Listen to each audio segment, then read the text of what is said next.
Saudações, Dux e Duquesas Tricolores.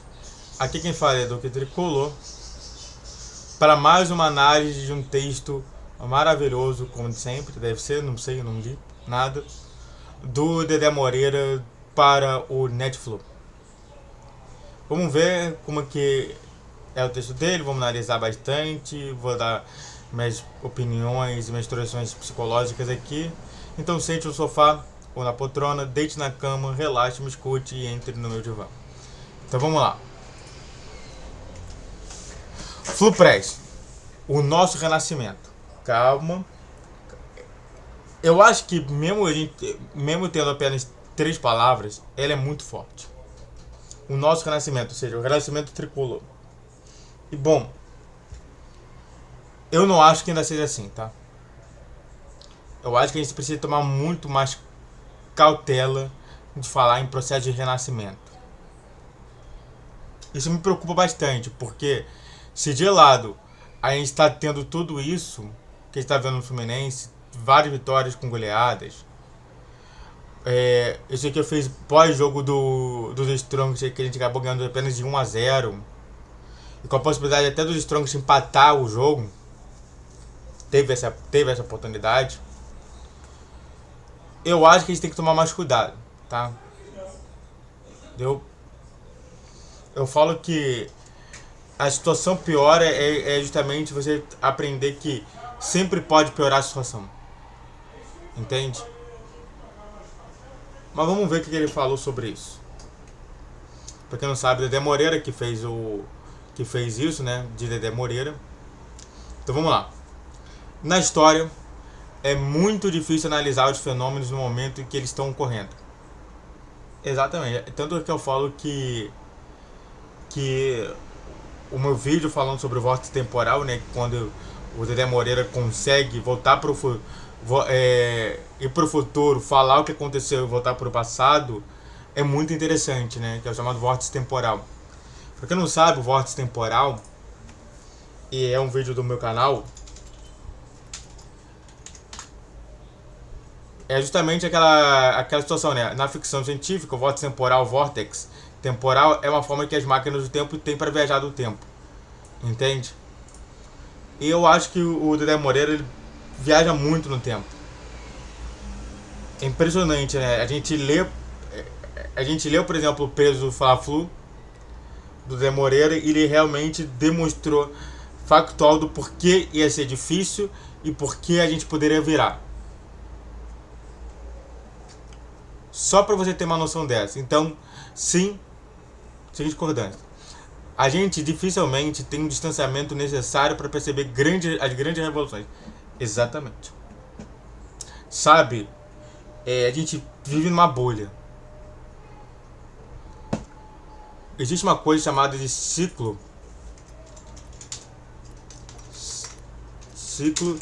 de Bronfenbrenner. Acho que é Bronfenbrenner, acho que é isso. Que é o ciclo de Bronfenbrenner, né? Que é a abordagem ecológica que fala sobre exatamente como que é difícil entender e realmente entender o que acontece, o que acontece somente com esse sistema todo e realmente a gente está dentro do sistema que é mais difícil de olhar para fora. É por isso que a gente fala de ciclo de Bronfenbrenner, né? O teoria das redes, né? Também tem isso, né? A teoria das redes, né? Que também é outra situação. Ou seja, a gente está totalmente tão conectado com as coisas que a melhor coisa possível é tentar se desconectar. E é muito difícil. Porque a gente está numa mesma bolha, que é no mesmo ciclo ecológico, junto com uma mesma rede que é complexa e difícil de entender. Então, realmente está completamente com razão o Dedé Moreira, parabéns. Mas há uma ocorrendo bem debaixo dos nossos olhos que mexe com a estrutura do futebol brasileiro e com a forma como ele vem sendo concebido, muito influenciado pelo sucesso do jogo de posição. Cara, para você ver só uma coisa, no primeiro tempo, quando acabou o jogo, O, o Ganso estava como volante. O John Ares estava como lateral. E o Alexander estava como zagueiro. Junto com o Felipe Melo. Adivinha que estava na ponta, atacando? Sim. Nino. Nino estava atacando na ponta. Como jogador, como se fosse um ponta. Isso daí eu falei assim, você tá vendo onde que o Nino tá? Acabou o jogo. Tudo bem, eu sei que acabou o jogo e tudo mais, mas você viu onde que o Nino tava? É insano isso. As pessoas veem. É engraçado que eu sempre falo a mesma.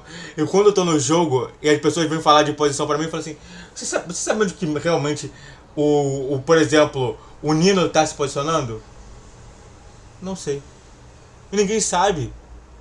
Sabe, a gente não pode. Assim, não tem definição. Aí já tem uma definição: que o goleiro é o Fábio. Ponto. Mas até o Fábio não tem posição. Então, sim, o sucesso dá esse processo de estranhamento. Estranhamento, né? Também é outra questão psicológica, né? O estranhamento. Que veio da sociologia, mas trabalha justamente com isso, né? É uma admiração, um espanto, o pasmo justamente disso tudo, assim, fala assim, o que é isso, cara? É uma ação psicológica que também é envolvido com a sociologia, que faz isso, cara, é estranho, cara. Como é que pode? O cara tá lá na zaga, tá lá na ponta, o cara que tá aqui no volante vai pro ataque e a gente não consegue conceber nada disso. É difícil demais entender. Não tem como o olho nu ficar percebendo o que o Diniz está vendo. Fernando Diniz é responsável por isso, pelo nosso renascimento. Cara, até agora, perfeito. Perfeito. Não há mais espaço, não mais o espaço como referência, como centro do universo de um jogo de futebol. Agora, é ao redor da bola que tudo orbita. Exatamente. Exatamente. É uma revolução copernicana. Outra questão também que a gente vai mostrar aqui. Ó. Uma revolução copernicana. Que também é de Kant, mas fala sobre isso. Sobre essa mudança. Antes, o Sol era o centro. Hoje a Terra era o centro do universo. Era um modelo geocêntrico. Agora é o Sol que é um modelo heliocêntrico. E que deu tantos problemas, mas que se as pessoas tivessem maturidade, teriam encarado a Revolução Copernicana como a melhor coisa do mundo. Ou seja, olha só o que ele fala sobre. Vamos botar aqui no texto. Ele fala sobre não é mais o espaço como referência, e sim na bola, onde que tudo orbita. Olha só a Revolução Copernicana acontecendo. É a mudança. É o espaço que é o centro do futebol, ou é a bola que é o centro do futebol? É a bola. A bola, passa a ser a grande referência, o centro do todo. Olha só. Olha só. De novo, outra questão um pouco mais densa do Dé Moreira. Cara, é difícil. Eu vou focar pra você aqui. É completamente difícil, tá? Há também, nesse processo de renascimento, a humanização do jogador de futebol como pilar fundamental para a prática do modelo que se quer adotar. Humanização. Psicologia. Para quem vê meu vídeo de 400 inscritos, especial de 400 inscritos, que já deve ter rolado, vai saber um pouquinho mais sobre o que eu falo sobre humanização. Tá? Então eu não vou falar muita coisa sobre isso não. Antes de a gente continuar falando mais sobre esse vídeo, eu quero que você faça tudo isso aqui. Se inscreva no canal, faça tudo pra você que curte, comente, compartilhe, redes sociais, questões de vídeo, todos os dias 10, 12 e 20 horas. Pix na tela e só bora. Até agora, perfeito. Não foi fácil pro Fernando chegar até aqui. Exatamente. Rotulado extravagante, descompromissado com o resultado. Em vez de perceber o trabalho que vinha sendo feito, os processos, a metodologia, o que o campo mostrava, as pessoas preferiam focar única e exclusivamente em resultados, como se apenas eles pudessem ser analisados, como se um jogo de futebol devesse ser analisado do placar para trás. Cara, a grande situação é o seguinte. Eu acho que o grande problema do trabalho do Fernando Diniz não foi nem esse justamente de que realmente as pessoas buscavam resultado, mas sim pela fragilidade que os times de Diniz tinham por conta das circunstâncias. Eu falaria lá, é aquela situação, né? Que às vezes a gente tem que se voltar muito, e já tem um termo disso, que na verdade história, sabe aquela história do Jeep? O Jeep, para quem não sabe, Jeep é significado, né? É just enough essential parts, ou apenas peças essenciais, ou seja, você não podia colocar nada além do que se precisava realmente para se construir um carro. Às vezes eles não achavam essencial, por exemplo, a parte da frente. Às vezes eles não achavam essencial um banco melhorzinho. Então, é justamente isso. Às vezes, a gente precisa ter um pouco mais de tranquilidade para poder ver isso tudo. E que a gente não tinha isso. Lá atrás, se a gente continuasse com o Fernando Diniz, a gente com certeza ia cair. E se a gente caísse, tudo ia pro ralo. Tudo ia pro ralo. O que acontece é que a gente precisa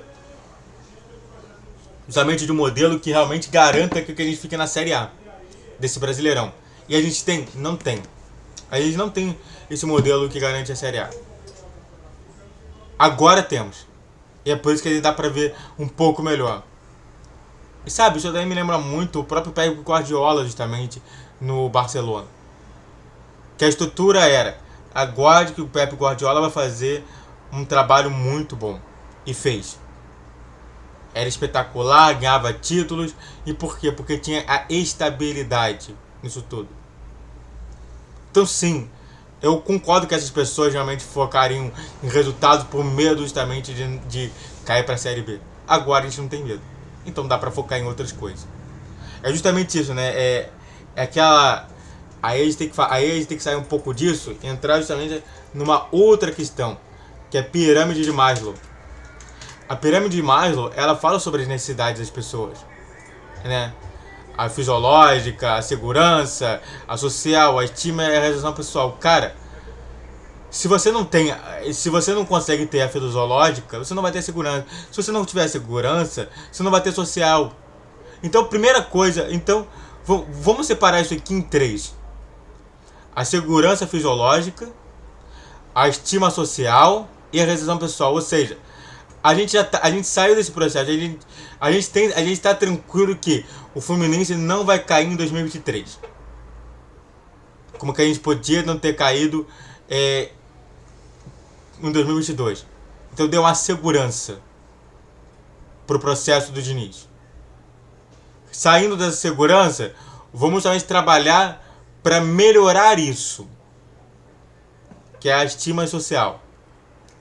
E aí, quando realmente trabalharmos e realmente acontecer as coisas, aí a gente vai realizar nossos sonhos, que é justamente a questão de ganhar títulos.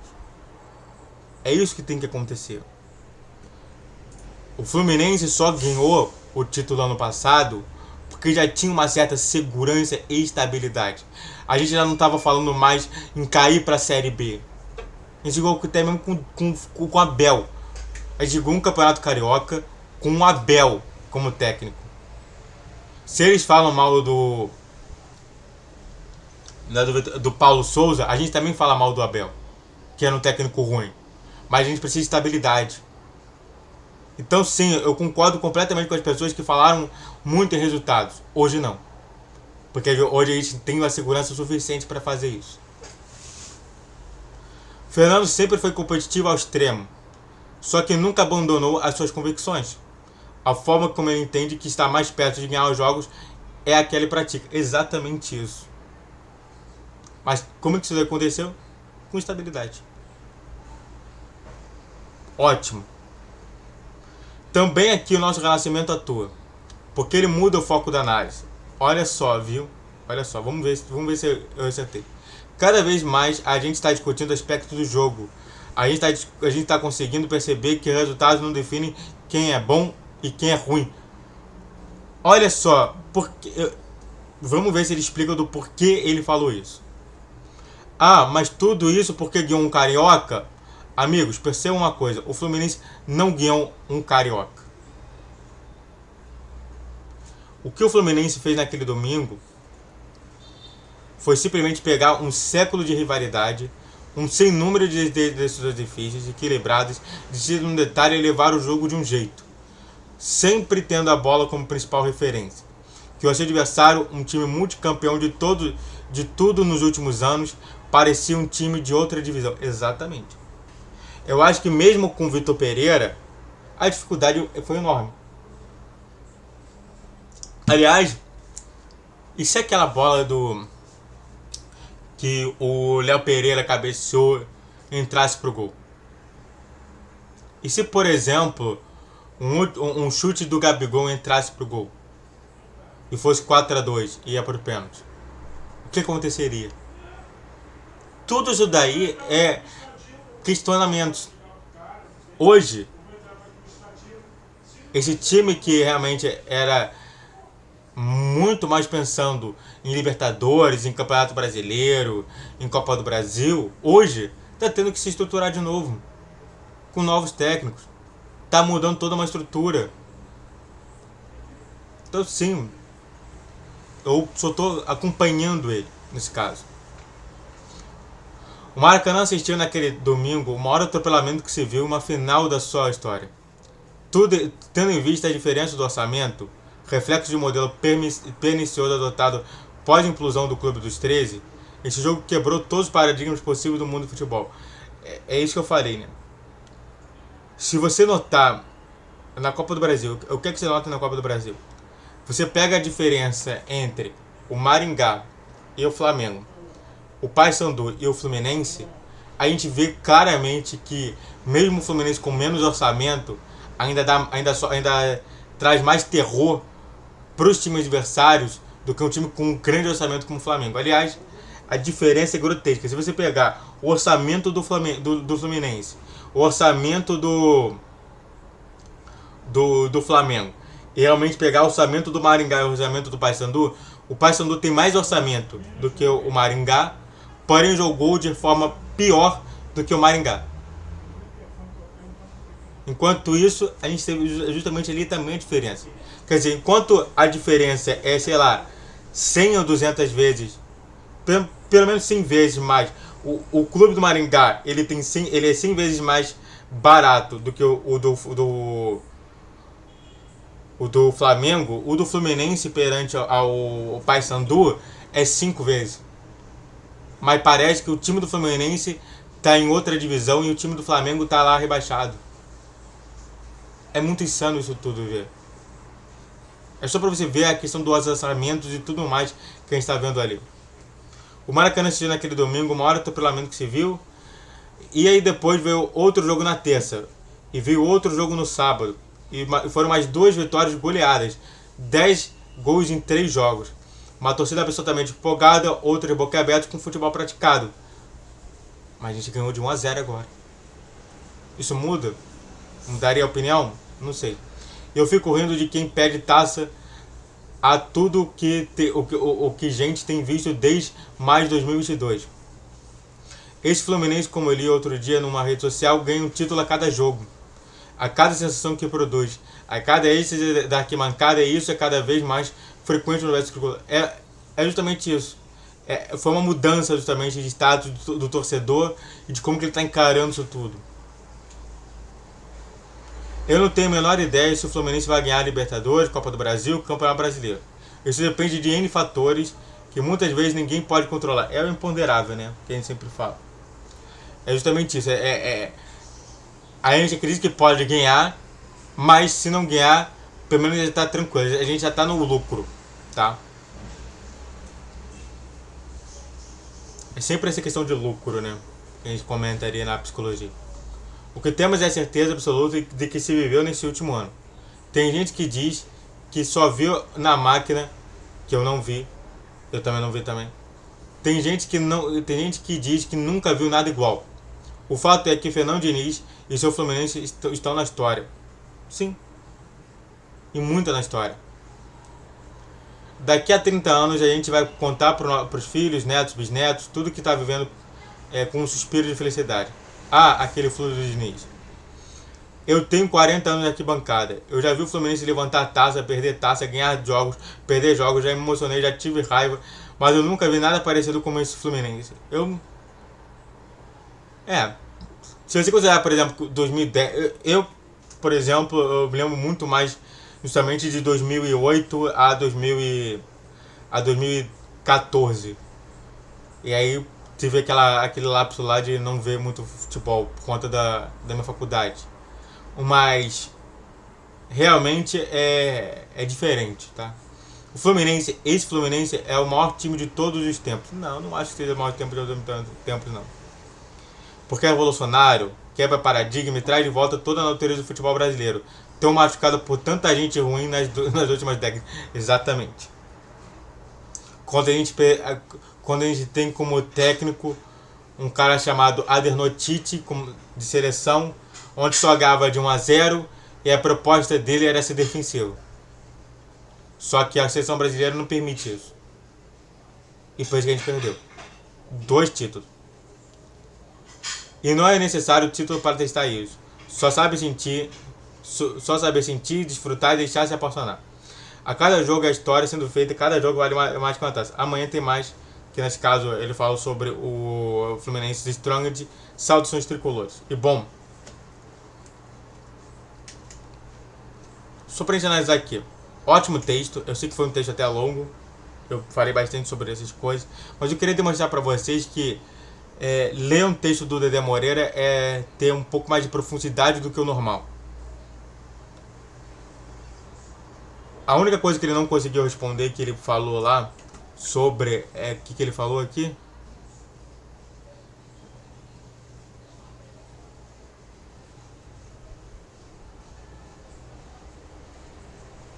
ele fala aqui sobre os resultados que não podem ser analisados, que sempre abandonou, que ele pratica, ele muda o foco da análise, mas sinceramente mesmo é por isso. Antes do Fluminense tinha que pensar primeiro em comida, depois pensava em outras coisas. Hoje em dia não é mais assim. Hoje a gente tem contratação de Marcelo, de Cano, de Arias. Nós contratamos também Nino, mantemos André da base, Alexander. Tudo isso daí tem que ser contado. Então, na minha concepção, o único erro ali eu discordo justamente de pensar em resultado. Naquele momento, você precisava pensar em resultado. Hoje em dia, não. Hoje em dia, eu tenho segurança que o Fluminense não vai cair e o Fluminense vai ficar entre os 4 primeiros. Isso é minha segurança. É isso que você tem que trazer em primeiro lugar. Depois disso, beleza, tá seguro, não vai cair, vai ficar entre os 4 primeiros, vai ganhar uma bolada, beleza. Agora a gente vai pensar em título. E é isso que tem que fazer. É um passo de cada vez. Não adianta fazer o que ele está falando. É um passo de cada vez. Como é que a gente faz um passo de cada vez? Segurança, estabilidade, pensar realmente em melhorar esse time e depois em títulos. Importante. É isso que acontece no Fluminense. Isso acontece com qualquer time do mundo. Muito obrigado a todos que assistiram, eu fico por aqui. Se inscreva no canal, faça tudo para você que curte, comente, compartilhe. Redes sociais na descrição dos vídeos, todos os dias 10, 12 e 20 horas. Pix na tela aí, saudações tricolores.